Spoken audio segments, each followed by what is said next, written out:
Hello friends, welcome to my YouTube channel. So today in this video I am going to show you how to delete the added keyboard languages from this device. First of all, open the keyboard, then tap and hold on the space bar. So here you can see all the languages that you added to your keyboard.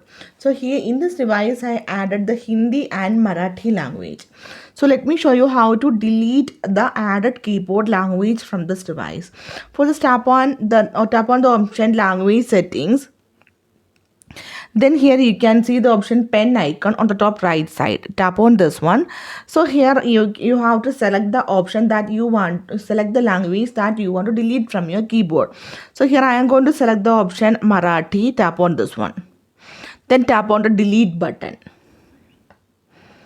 Now you can see only Hindi and English. Again tap and hold on the space bar. You can see the Marathi language is not here. So simply in this way you can delete the added language from the keyboard in this device. So hope you guys enjoy this video. Thank you for watching. Thank you. Bye bye.